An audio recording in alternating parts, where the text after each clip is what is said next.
the Humanity Podcast, the regular audio update from Humanist Society Scotland. In this episode, we take a look back to our Enlighten Up Panel at the SNP Spring Conference. We hope you enjoy it.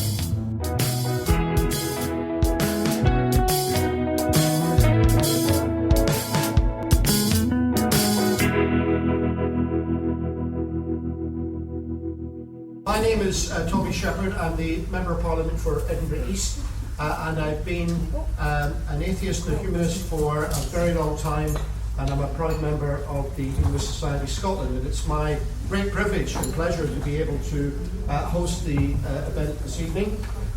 Humanists, as those of you who are involved may know, very much believe in freedom of religious faith and expression. Everyone should have the right to pursue whatever faith or path they want. But we also believe that no person should have that forced upon them, and that we have the right as humanists not to engage in a particular faith or not to have our children or families indoctrinated by other faiths as well. So I think it's quite welcome actually to have this meeting at this conference, and I congratulate HSS for having the stall here as well, because I think within the party there's a need to try and express these ideas, to debunk the myths that we're somehow against people of faith, and to argue for a much more pluralistic and inclusive and tolerant approach, particularly when it comes to shaping our public services on which all of the community depend. The focus of what we're doing tonight is on education, and it's about a new campaign that the Society's launched called Enlighten Up, which is about trying to remove discrimination and barriers within the education service and making sure that every child, and indeed older children and adults as well, feel that they are included within it. We have three speakers who are going to speak for about 5 minutes each, and then there'll be a time for questions if you have them, or I'll take short, if you can make them concise, contributions from the floor as well. We are recording, just an audio recording of the discussion tonight, with the intention that hopefully it could be edited into a decent podcast that people who aren't lucky enough to make it here this evening would be able to have opportunity to hear. And if anyone is here when they shouldn't be, or is with someone they shouldn't be, or whatever, for whatever reason doesn't want themselves on the podcast, that's fine. Just say that when you begin to speak, and we will make sure that you are erased. We will make sure that you are erased from the history of this evening. Our first speaker is the Chief Executive of the Humanist Society of Scotland. Would you please welcome Gordon MacRae.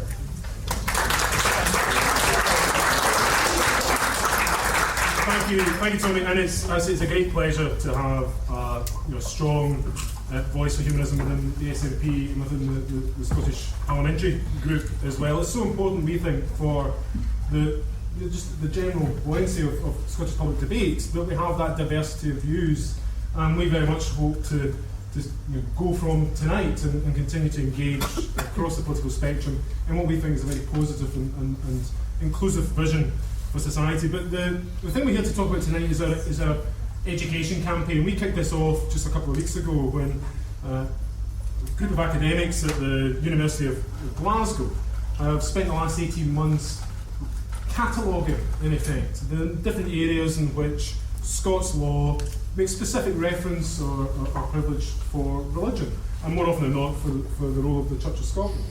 And it showed that over the last 150 years and longer, actually, there's been a steady decline or erosion of the institutional power of the Church of Scotland, as we've seen Scottish society becoming more secular and more diverse in many ways, encompassing a far broader range of views of all faiths and of none. But there's one notable exception to that, and that's the education system. Quite uniquely, we've seen education become reinforced through law in terms of the specific role that churches have. And for us as humanists, we take the view that everyone should have the equal right to shape and influence and make their voice heard when it comes to how children are educated and how society relates to one another. but no one group should have more rights than any other, simply on the basis of what their particular worldview happens to be. So that led us to launch this Enlighten Up campaign. And the Enlighten Up campaign is really about our vision for that inclusive education system, a system where we don't discriminate and segregate children on the basis of their parents' beliefs, where we ensure that all schools are able to encompass the broad range of different views. We want people of religious faith to have an active and participate in that in their community, absolutely. But in our ideal world, that'd be alongside people of different and of no faiths at all. But in preparing and designing that campaign, one anomaly did strike out to us as just unjustifiable in a modern Scotland. And if I give you 3 scenarios of things which have happened in recent years in Scotland, can maybe illustrate just why we think this is something that has had its time. And if I can take you to Highland Council in 2012, the SNP, Lib Dem, Labour coalition, pushing for a new £4 million Gaelic school just outside Lochaber, took to a vote the location of where that school would be. Despite being the coalition in power, they lost that vote. Opponents on the Education Committee, full voting members, voted that down. And they were able to do so because, uniquely, every education committee in Scotland has to, by law, have 3 unelected religious representatives who have full voting rights, who are able to cast a vote and not have to justify that vote back at the ballot box. To us, that is not the democratic principles of the Scotland we want to see. And that is that scenario is what has led us to launch this petition, which people can sign online. You can sign it down at our stall down in the exhibition hall. And we think it is time now for the Scottish Government, the Scottish Parliament, to look at this again, because Scottish society has changed dramatically in the last 10 years, let alone the last 40 years.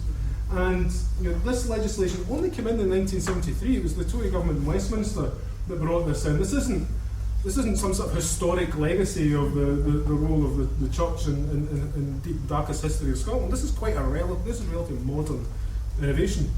And this does actually create bizarre scenarios. So we had a councillor in Orkney, an independent councillor, who'd been a councillor for 22 years, lost his seat, got voted out, the local electorate said, thanks but no thanks. He rejoined the Education Council a few weeks later as the religious rep and has been able to continue to vote on these matters.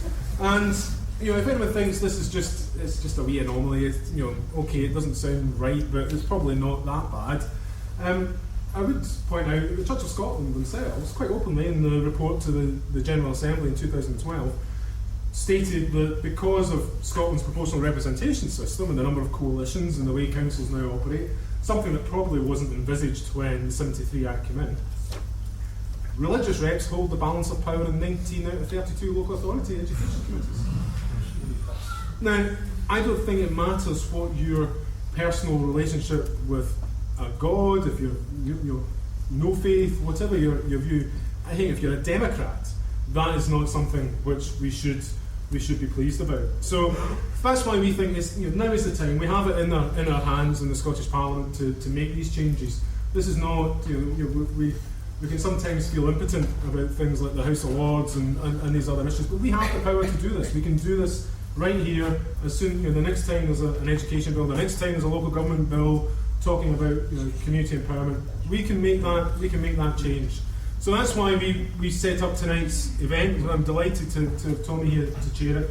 It's also I'm delighted to be joined by, first of all, Jennifer Buchan, who's a HSS celebrant, Humanist chaplain, scout leader, mum, who has had to, and is able to give you a kind of view of what is it like to have to navigate some of these kind of quirks of Scottish society in each of those areas. And I'm delighted also to the Jordan Daly from the Time for Inclusive Education campaign this year, because I think Jordan's also able to bring a reflection on what is it like when we still have these historic anomalies built into the system. I would argue that this religious reps is something that we can change, and we can change now. But I hope that everyone in the room will find the time to go onto our website, have a look at the broader campaign, and join us in calling for a more inclusive and more enlightened Scottish education system. Thank you very much.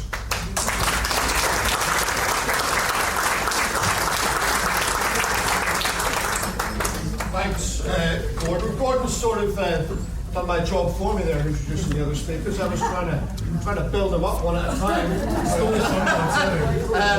But our next speaker is Jennifer Buchan, and she has all the credentials that Gordon's just said. She's one of a network of humanist celebrants who are with people and give guidance and support to people at some of the happiest and some of the saddest times in their lives. And she also has direct experience of the education system in other ways as well. So, Jennifer, what are your thoughts?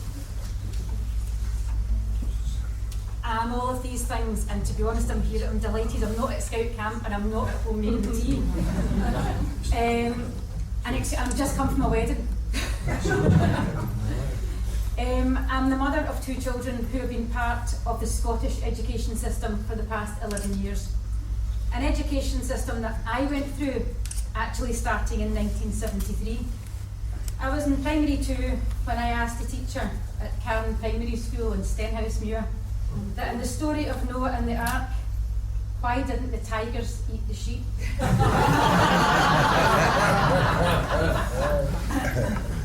I was told not to be cheeky. I'm a people pleaser. I didn't want to be cheeky. So I didn't ask again because the explanation was, it's in the Bible. So, as I say, I was brought up in an area where my pal went to a different school from me because I was Jennifer Mullins and she was Therese Marie Bernadette O'Rourke. By primary 7, I knew that I didn't believe in a God. And I asked the primary 7 teacher that if I wasn't a Catholic and I wasn't a Protestant, what was I? She told me, you're nothing. Because she didn't know what else to say. At high school in religious education, I was taught about some of the other world religions, but I was also taught that Christianity was, of course, the correct one. By asking questions at high school, I had seemingly gone from being cheeky to being blasphemous. I wasn't allowed to ask any questions about the religious part of our curriculum or why we had to pray in assemblies. I was told it's just how it is. Now, as it turned out, because of that distinct lack of information provided at school, I was 28 before I knew what I was. I knew I didn't believe in God, but I knew I wasn't nothing. I was 28 when I knew I was a humanist. When my own children started school, I presumed that, of course, the attitudes in Scottish schools would have changed. How wrong I was.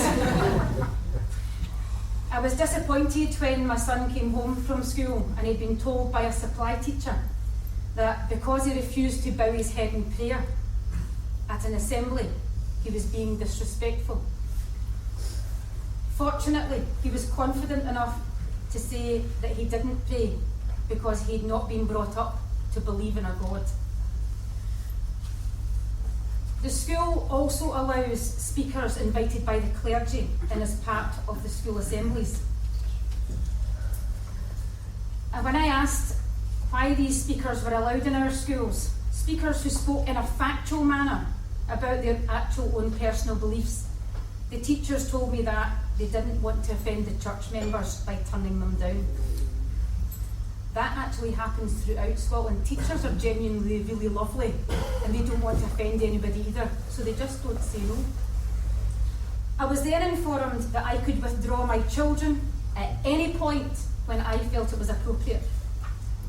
Now, I do not believe that any child should be withdrawn from any part of their own school life, and we should work to make sure that every aspect of their school life is fully inclusive. Religious education should be well-rounded and to include the main world religions and a non-religious life stance, and should be taught without prejudice.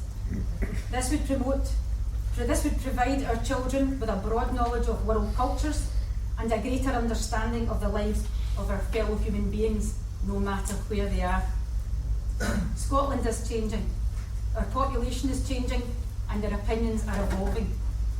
Traditionally, being a chaplain was seen as a religious role, not anymore. I am delighted to be the Humanist chaplain at the University of Strathclyde, the only Scottish university to be founded during the time of the Scottish Enlightenment. I'm also a Scout leader, and I have been for 8 years, though I was only allowed to be a Scout leader from January 2014, when Humanists were finally officially recognised by the Scout Association. Research shows that 70% of 14 to 17-year-olds in Scotland do not have a religious belief. And our young people deserve a fully inclusive education experience that provides the information so that our young people can make positive decisions, enabling them to lead full and meaningful, very meaningful lives. That's me.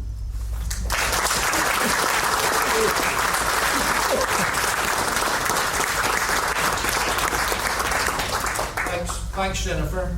And we will be having discussion and questions in a moment. But before that, I'd like to introduce our third speaker. Sadly, in this so-called liberal country, some of the greatest discrimination that our young people still face is on the basis of their sexual orientation. A lot of people at school, at college, find themselves, a lot of lesbian, gay and transgender people find themselves the butt of prejudice and bigotry and hostility. Some people are organising to do something about that. And there's a campaign called Time for Inclusive Education, which has been set up specifically to tackle this sort of discrimination and abuse. One of the co-founders of that is Jordan Daly, and he's our next speaker. Jordan.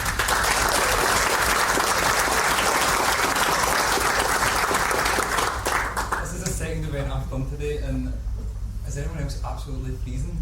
Oh my God! Do you want to borrow my jacket?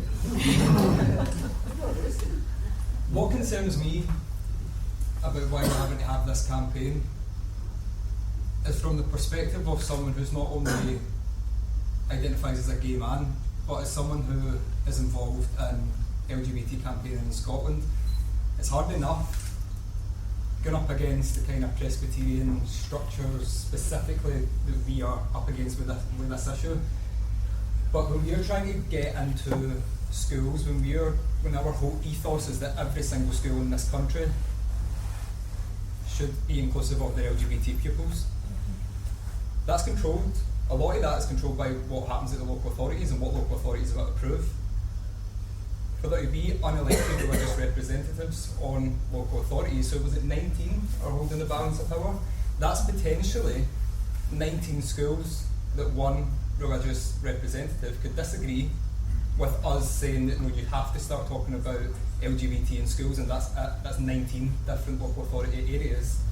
God knows how many schools that we wouldn't be able to hit. And that's irrespective of how much public support we have. So that's what concerns me primarily about this. And it's interesting because I suppose what kind of speaks volumes about the situation that we're in Scotland, specifically with education, is that when we started this campaign, we chose not to speak about two things. We tried as much as we could publicly at the beginning not to speak about two things. That was sex and religion.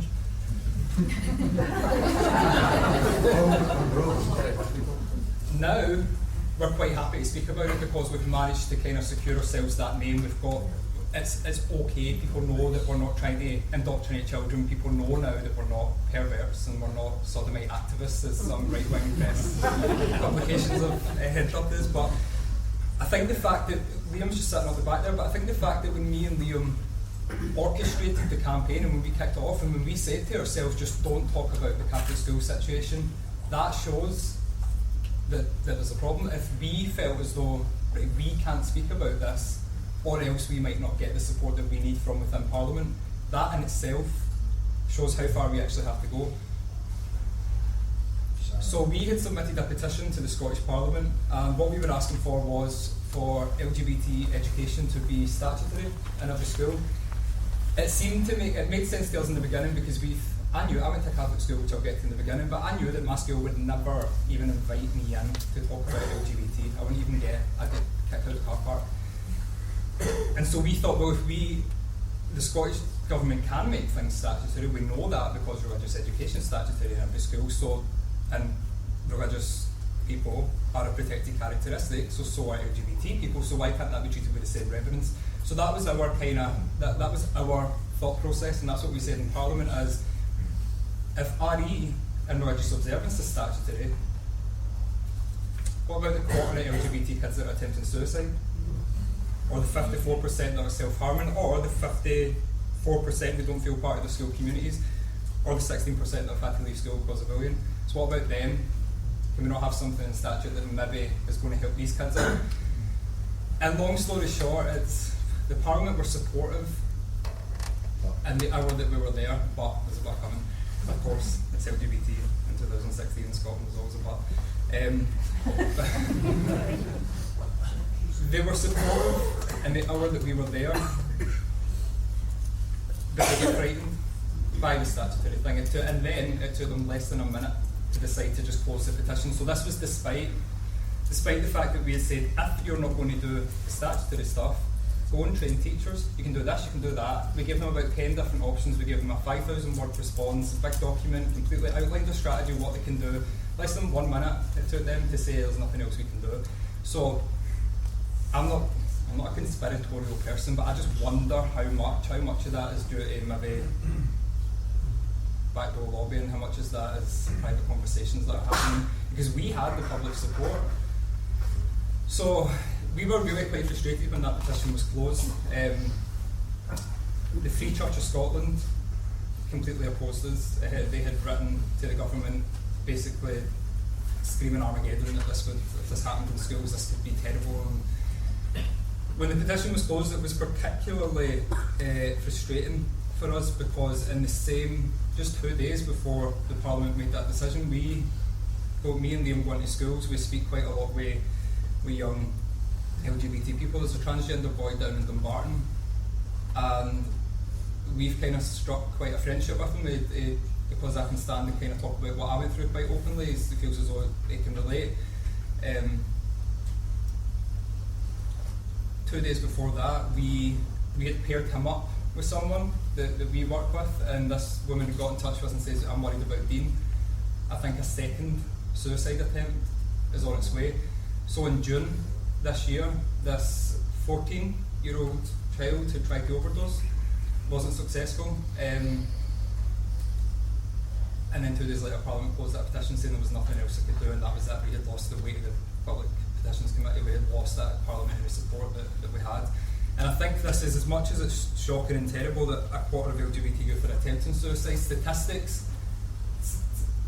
with a campaign hat on are very good, because these speak volumes, they speak volumes, but it's not until you hear the stories behind them that it actually hits home. And it's not until you actually go into schools like what we've been doing and you see the laceration marks on pupils' arms. We were talking to a kid in a school who short sleeves and just gash marks all up their arms, transgender again. It's not until pupils will come up to us after an assembly and say, I'm really struggling with my identity, I'm feeling like this, I'm feeling like that, can you refer me on to counselling because my school don't know what they're doing. It's not until you're aware of what's going on, it's not until you go back into schools and you see how bad things are. And the interesting thing is that we've never been into a Catholic school, we've never been invited, we've tried, never been in. And what's kind of heartbreaking for me is that 8 years ago, I went to a school, a Catholic school in North Lanarkshire, where I was told that being gay was unnatural, where it was an abomination that God gave us AIDS to try and get rid of us. I was told that it was a disgusting lifestyle choice. I was told that it's just not something that's welcome in this school. I remember specifically there was 2 young girls who had come out and were in a relationship, and it was like there was a bomb threat in the school. The senior management team went crazy, like took these 2 young girls, 14, 15 I think they were, took them out of their classes that they were in together, wouldn't let them hold hands in the corridors, had people monitoring them, and eventually it ultimated in them dragging their parents up to the school and they outed them to their parents. and the pupils left the school. And this was just about 3 or 4 years ago, so it's really not that long ago.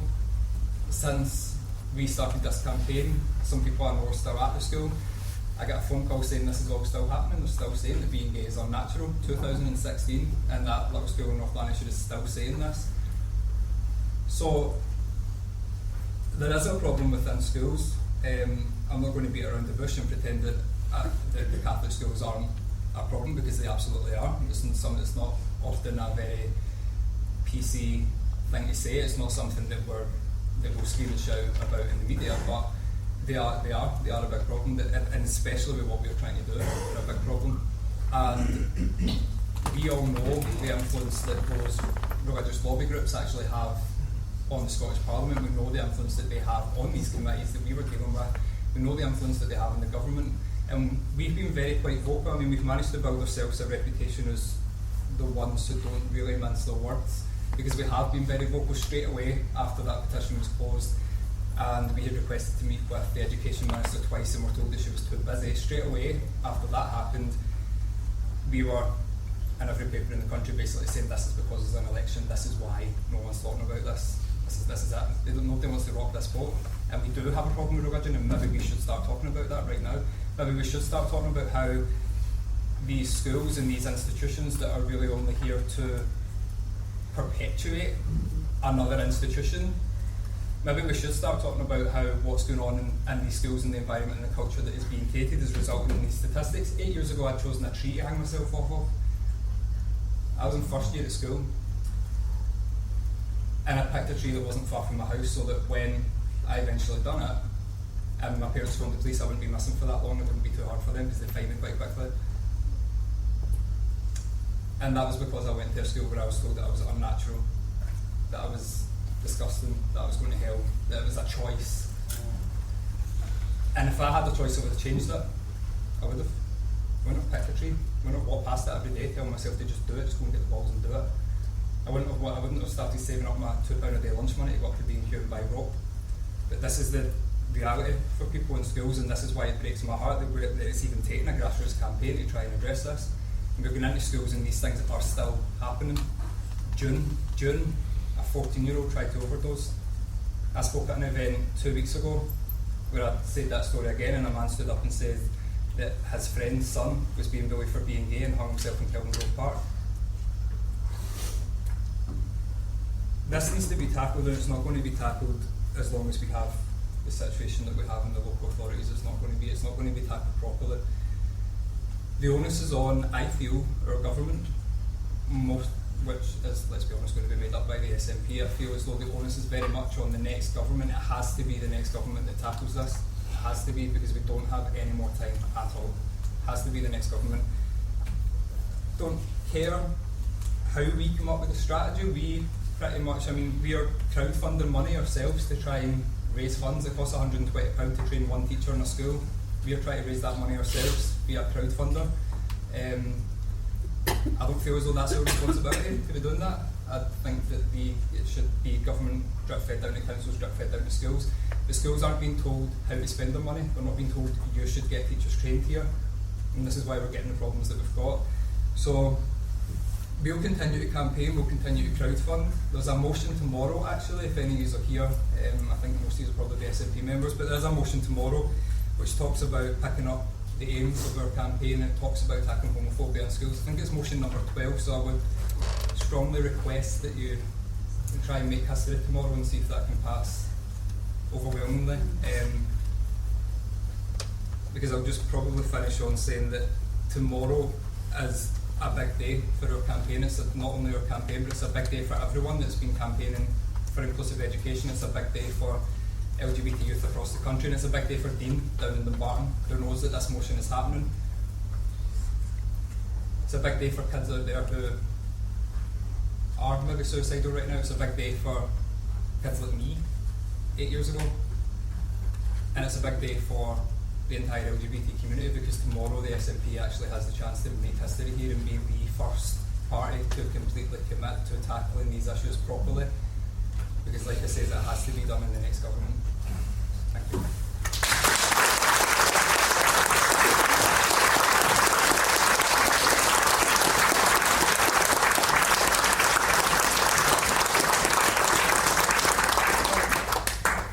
thanks, Jordan. So our three speakers have covered quite a wide agenda there. I'm not going to open it up for questions if you have them specifically to any of our speakers, or small contributions. The shorter you can keep them, the more I can get in. And what I'd like to do, maybe nobody does want to speak, but assuming that you do want to take part, I'll take them in batches. So if I can ask the speakers just to make a wee note, and I'll come back to you periodically. So can I see who wants to go first? I'll take this woman here, and then I'll go to the gentleman there, and then I'll come to the woman there. First of all, I want to say I'm sorry if I can't rise out when you were speaking. You could have been my son. He's 22 now, but he and the majority of his friends who are gay were bullied mercilessly during school. My son came out to me at 13, already knew, but he was outed by a so-called friend at school, and his life was made misery. My daughter is 14. She's a scout. She's Chief Scout, Gold Scout, and one up to Explorers. She has friends who are gay, who are bi, and who are trans, and she is very supportive to all of them, and I couldn't be more proud of her. I could spend all night speaking to you guys. My main question is, as a parent, what more can I do to influence my daughter's school, to influence Scouts, to influence the friends that are round about, to help the children that really don't have supportive parents? One of my daughter's friends cannot speak to their family, anyone in their family. Their brother has told them that if they are ever gay or bi, they will be beaten and flung out the house at 13 years old. What can I do without overstepping the bounds to help them? Okay, and then the gentleman over there with the dark grey jumper. You mentioned a figure of 19 local authorities out of 32. Can I ask if there is any way that you can translate that into the actual number of schools and or pupils? Because clearly each local authority represents a totally different number of schools, and therefore there is perhaps some corollary between the demographics of the areas that we're talking about here.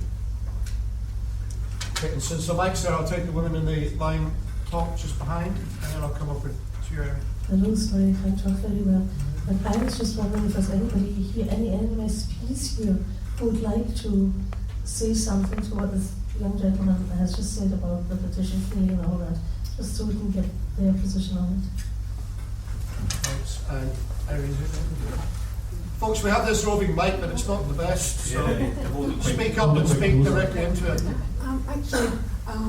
First of all, I'd just like to say I totally agree with the lady down the front there, and that's kind of what I was going to ask. What we should do as individuals to change attitude, because I know 40 years ago my son went into school and he was labelled, and 30 years later my other son went into school and he was labelled. And I just think in that time, in 30 years, nothing's changed at all. What do we do on an individual basis to help? Okay, and one more. I'll take that woman over on the other side.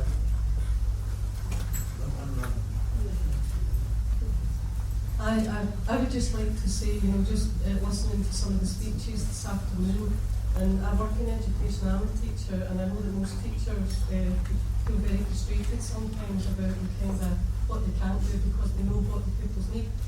But how would it factor in when the First Minister's just said that money will be going to the head teachers to be spent how they see fit and not through the councils? Is there any way that there could be some more flexibility? Because I'm pretty sure that if you were to approach head teachers in a school, they would be up for that.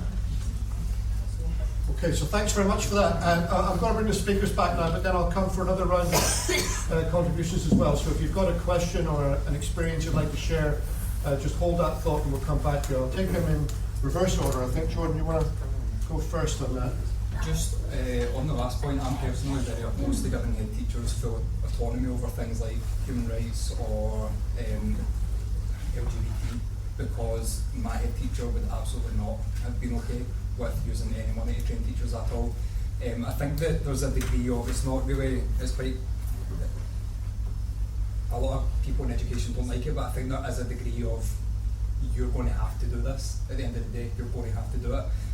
Wave these statistics and share people's stories and tell the public what's going on, and I don't think that you're going to see massive public backlash with a government telling every school in the country that they have to get a teacher, at least a teacher trained on how to tackle these issues. Personally I'm quite against head teachers being given complete control over what happens with inequalities or a human rights issue. I think it should be a bit more of a pressurised trickle-down situation. In terms of the question on individual basis, there needs to be a huge amount of public pressure for something like this, and that's just that fact. I think that there's, as much as there's a lot of individual MSPs, there's a lot of individual parliamentarians and politicians and kind of organisers and activists that will happily support a campaign, but when it comes to a party, they need to be, it's kind of a little bit like some trade unions, they need to be sure that their members or the public are not going to turn back, they're not going to go against them, which is why I think that some of the mainstream parties are quite reluctant to really push the issue throughout this election, because they could be losing a big voter base, potentially. It could happen, which is a sad indictment on the state of our society now, but it could. So following on from that, what we always encourage people to do is to write to their MSPs, email them, let them know what's happening. Probably a wee niche is to keep it, try not and make it personal. Tell your thoughts. Like don't think that because you're emailing them it has to be all solid and factual, and just tell them like what you actually think and what you feel about it, because they'll have to get back to you. And quite a lot of people have been emailing MSPs right now, and we're starting to see the responses and what they individually think about it, which is quite good for us with the campaign, because it means that we know who we can target and who we can speak to. But your question as well, I think Liam is actually probably the best example that I know off the top of my head in terms of what can a parent do. I think looking back, one of the things that I wish I had was someone around about me who never ever put me on the spot and said, are you gay, but who just made it kind of made me passively aware that it was okay to be gay. So whether that was something being on TV or whether something was going on and they says, oh, that's great that gay people can get married, totally fine. Just a throwaway comment that would sit in your head. Liam does it really well. Before I met Liam, his wee girl used to come in and say, Jordan's my boyfriend, Freya's my girlfriend, and Liam would be like, who's not have girlfriends? Because Liam, before Liam kind of met me, he didn't know anyone that was LGBT, and he fell into this very heteronormative trap. And he's very open and honest about it now, which is good, because it's good to show how people's opinions can change and how they forget that what they do could actually be closeting someone or making things worse. So that one throwaway comment, girls don't have girlfriends, you've got a boyfriend, seems like simple enough, but it's watching your language and what you say. So what Liam now does is, actually, it's funny, I was in his house the other day and Marissa his wee 4-year-old daughter had farted, and he was like, Marissa Stevenson, how are you going to get a husband or a wife if you do that? And she knows that it's okay, she knows that if she is LGBT. Liam actually says that probably he would be very disappointed if Marissa felt as though she had to come to him and say, Dad, I'm gay, or Dad, I'm trans. It should just be, Dad, this is my girlfriend, or okay, on you go. And that's so, it's that, if anyone needs tips on how to just be careful, speak to Liam, because he's been very good with it and he's impressed me.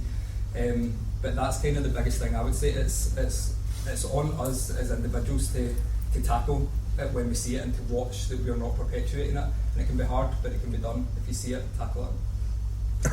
Jennifer? As a parent, I would... Do you want to speak directly Sorry. into that thing? As a parent, I did it myself. I joined the parent partnerships of my children's schools, and I became the chair of the parent partnership of the schools, because I'm a wee bit bossy. Can I introduce you to my daughter? You're a leader, you're not bossy. Okay, I'm a leader. During the parent partnerships, because the parent partnership meetings at your local schools, the teachers, the head teacher has to be there. They have to be at every meeting. And if they're not there, the deputy head teacher has to be there. So you have got a one-to-one with that person every month. I would also ask that most schools have got a chaplaincy team.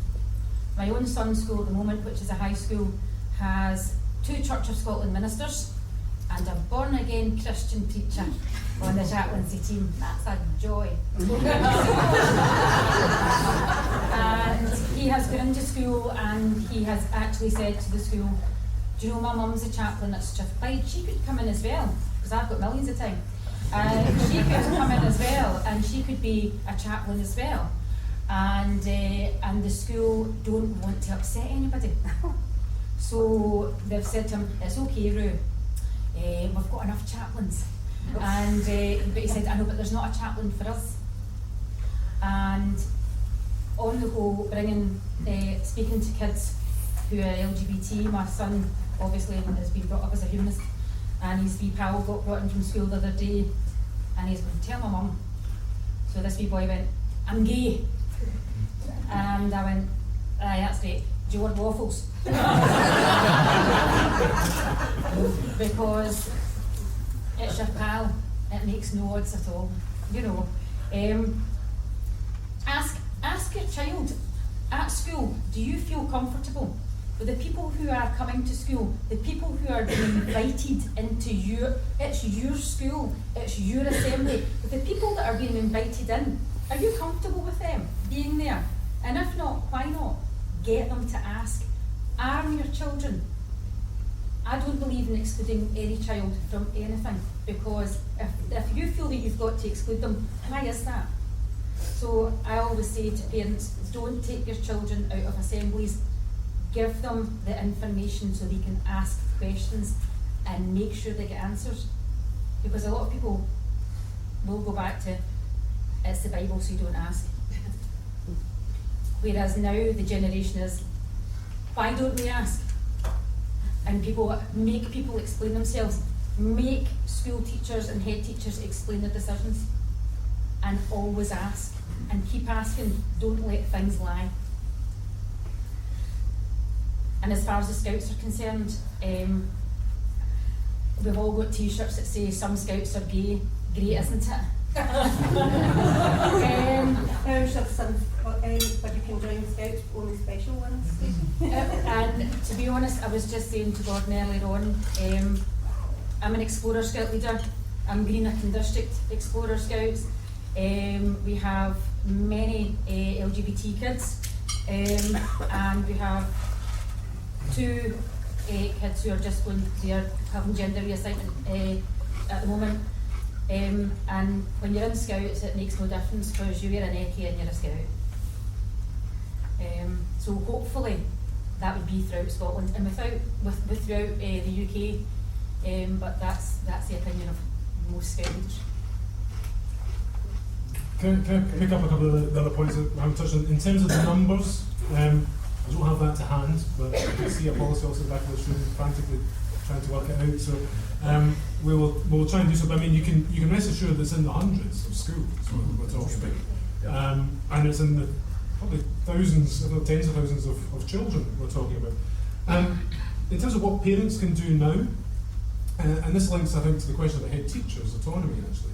I mentioned in my comments that we did this review of the law around religion, and one of the quirks of Scottish education is the amount of power and autonomy that's put into the hands of head teachers. Now, in some respects, that can be a good thing. It gives a little bit of flexibility. They're not, you compare and contrast with the kind of Whitehall diktat that English schools sometimes have to deal with. But in other places, that means that there's a lack of support sometimes for head teachers.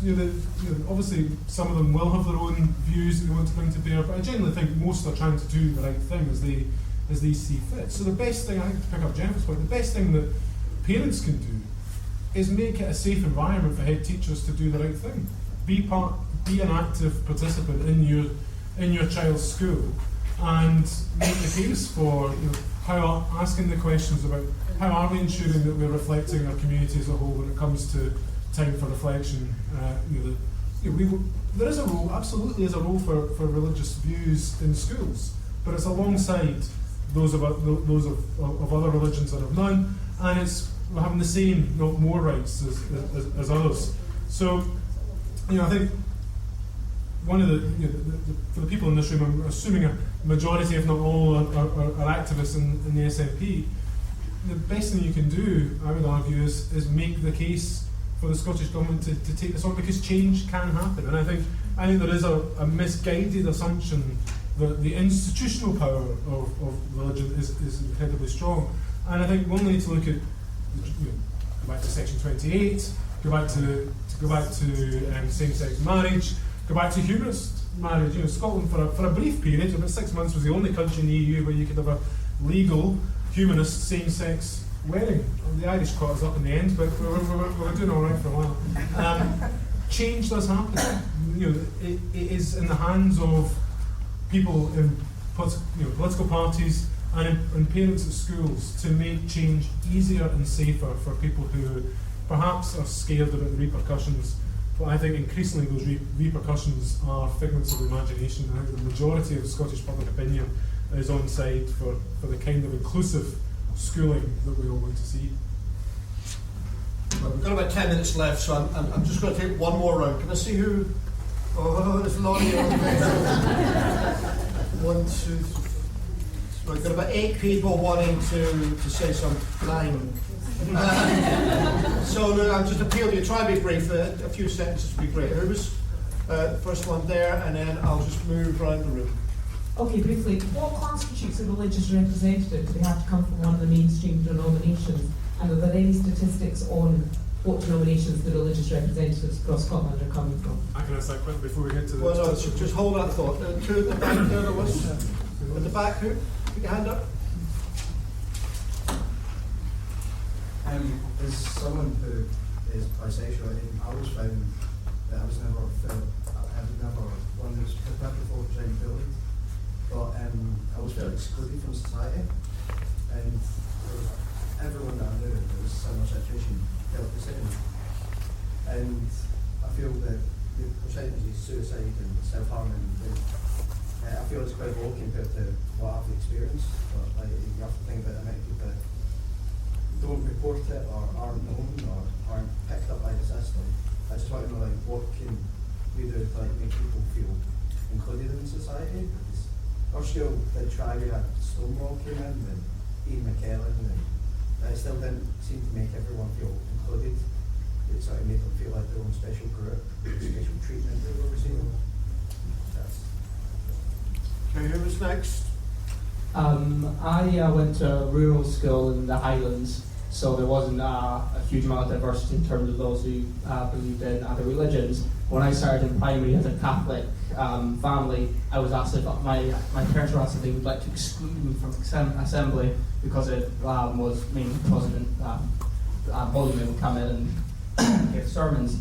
And my parents chose not to, but Muslim children and Jehovah's Witnesses, their parents chose to exclude them, and they literally spent assemblies 10 yards from the entry to the assembly hall because their parents didn't want them to be in assembly, which excluded them from this.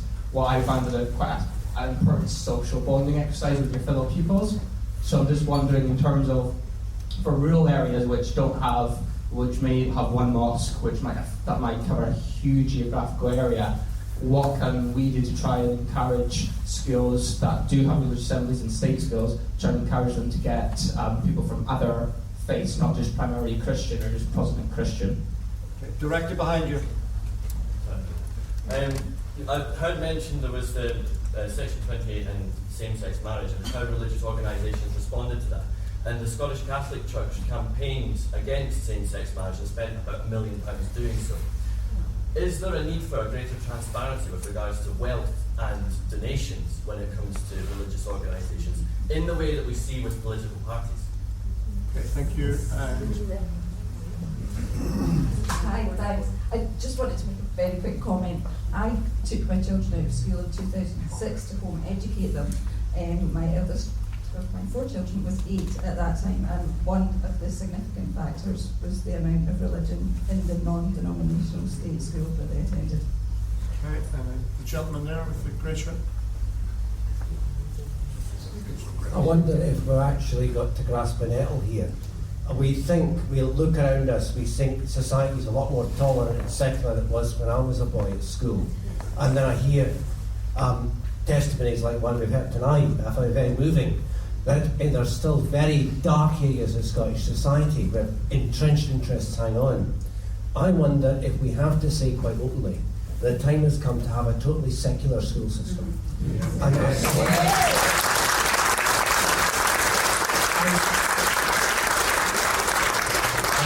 one in which religious education, which actually does a lot of good in terms of raising moral issues for kids. Education is not just training up kids to fill up gaps in the labour market. If we lose that, we're in great danger of a kind of awful shallow secularism, which is just about money. But if religious education was replaced by study in philosophy, and actually getting kids not just being lectured about great philosophers, but actually telling kids, you have a right to have an opinion, you have a right to ask questions, and nobody's right to tell you to shut up when it's in the Bible or any other book. If we could do that, that would actually be, I was horrified by that thing about shut up, it's in the Bible. That is bad education. I've spent my working life in an education system. This is not what education should be. And I think secular education would be good education, and it's about time we had it.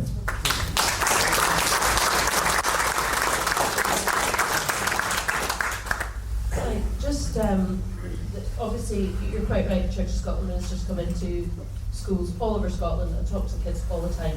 Would humanist celebrants come in and talk to the kids if they were asked to do so? Anybody else? There's a woman right in the middle there. And then I'll come to you. Is there anybody else? That'll be it then. Yeah, thank you. As someone who spent many years in education, I think by the time it comes to secondary school, it's far too late. I worked in the early years sector, right, and teachers observe and watch the children very carefully, and they sometimes have a feeling in which direction some of the children are going to go. And the children need to be allowed to take their own way, whether it's the boys playing in the dressing up area, the girls playing with cars or trains, and there needs to be a sympathetic attitude, even in the early years. By secondary school, sometimes it's too late.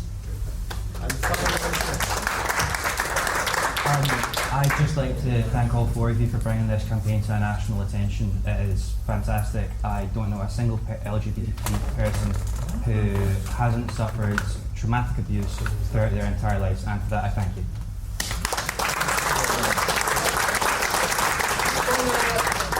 Folks, thank you for your contribution. I'm going to ask the panelists to respond. Jennifer first, and if I can ask them to try and keep it to 1.5 minutes. Okay. Okay. 2 at the outside.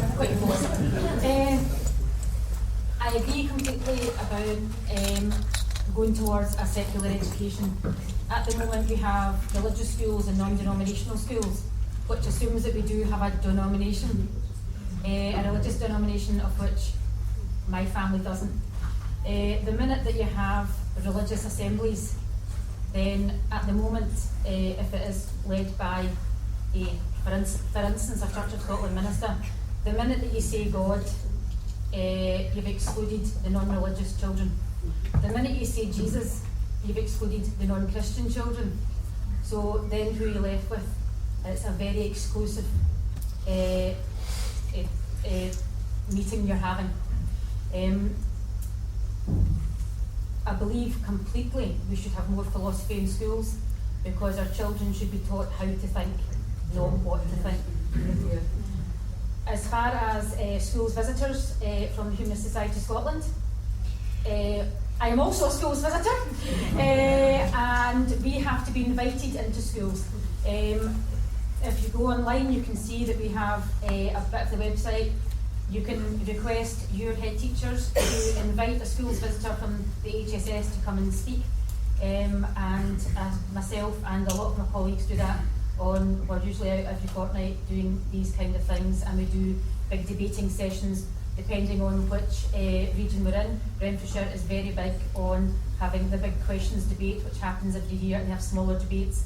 There are other authorities which do not have these, and they will remain nameless.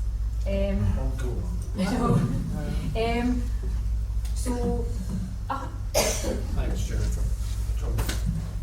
I think it's really important that if schools actually want to start taking steps to ensure that their pupils are included, that it's a whole school approach. It can't just come from a sympathetic PSE teacher or the nice art teacher or even the head teacher. It has to start with the head teacher and the senior management team, and it needs to trickle down through the entire school.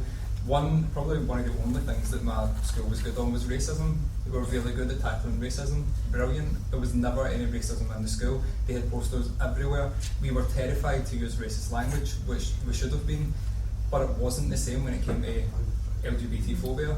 And if they can get it right for tackling racism to the point where, I'm not joking, I didn't hear racist language in my school ever. If they can get it right for racism, follow the same model and you will get it right for LGBT phobia as well. It's me and Liam going to schools as well. We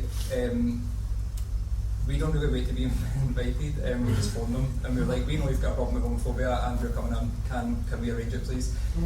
Or we've had a few people who have phoned us and been like, listen, my son goes to this school, can you get in? And we'll phone and we'll arrange it, and we go in. We're paying for quite a lot of schools to get their training sorted as well, but we're going into schools and it really is as simple as just starting the conversation. See, when we stand there and I'm dressed with my baseball cap on and my tattoos out and Liam's got his daughter running about in the stage behind him, see when you're just normal people and you just stand, you're not preaching to kids, you're not in a suit, you're not detached from them, and you just start having that conversation, they follow and you lead the way and they follow. And there's always, we get emails after it and there's always kids saying, thanks because I came out for the first time, or good, we're going to set up an LGBT group, or we've got a few teachers who are going to help us do X, Y, or Z within the school. All it really takes is the initial dialogue and then for the school to get behind it. Schools are scared as well. A lot of senior management teams are scared of parents complaining about things like this, and we need to show schools that that's not going to happen. And this is where the responsibility of the parents comes in as well. Reassure them. And Bernard, what words are you? I'll try and kind of pick up some of the points of this. In terms of the law, who are the religious reps, the law is in every local authority, there's one seat reserved for the Church of Scotland representative, one seat for the Roman Catholic Church, and then a third seat for the next largest denomination in the area. In some places that may rotate between the Free Church, the Baptists, and so on. But it's set down in law, and that's been law since 1973. In regards to excluding your child from either religious observance or RME, the religious moral education, it's our hope in human society that we can have inclusive education that doesn't require that, but we recognise it's for some people that we're not in that ideal yet, so they do want to withdraw their child.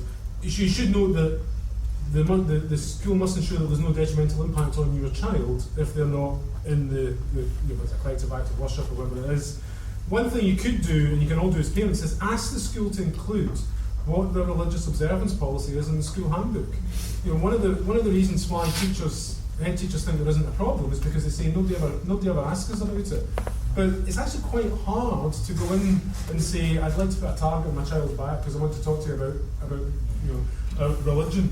And if that, you don't want to be that person that only talks about religion. So one of the easiest ways to do it is to say, let's just get it in the school handbook, make it easier for people who want to exercise that legal right to exercise it without feeling that you're stigmatising your child. Question of greater transparency regarding church money. Need to remember churches under Scottish charity law are automatically charities, and they're therefore covered by many of the same aspects of charity law that we are, that Humanist charity.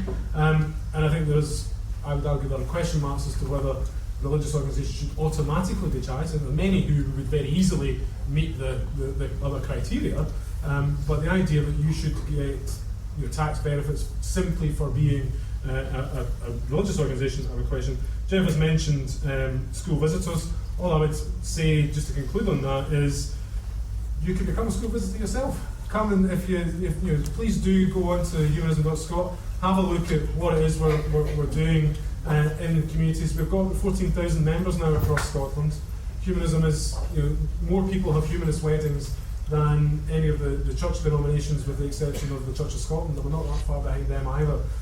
This is mainstream Scotland now. This is not the preserve of a minority. I just want to thank you all for coming on. Thank you for Tommy. Thank you for Tommy.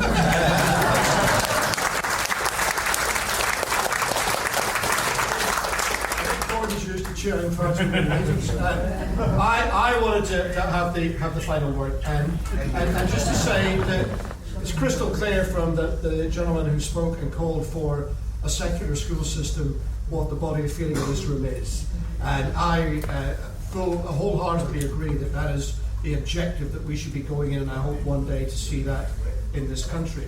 I think the question is devising a strategy to get there and how we do it bit by bit. And some of the things that are in this Enlighten Up campaign, I believe, are exactly the way to do that, to chip away at some of the power that organised religion has within our school system, and take those little victories and then use them to move on to the next campaign, where we actually advocate that the role of religion in schools is for people to learn about it, not for it to define the value system that exists within the school. I think we've managed to pack quite a lot into an hour. They're wanting us out of here, but we've had 3 great speakers and we've had over 15 contributions to the floor. You will know there's an election on, and in elections things can change. Things can change within parties and within governments as well as between them. So I would say to you, make sure, if you believe in what we talked about today, then make sure you write to the party, to the people who are preparing the manifesto, asking that be addressed, and that you lobby your own MSP candidate and make sure that they are aware of the stuff that we've discussed as well. Thank you for coming. A final hand for yourselves and to the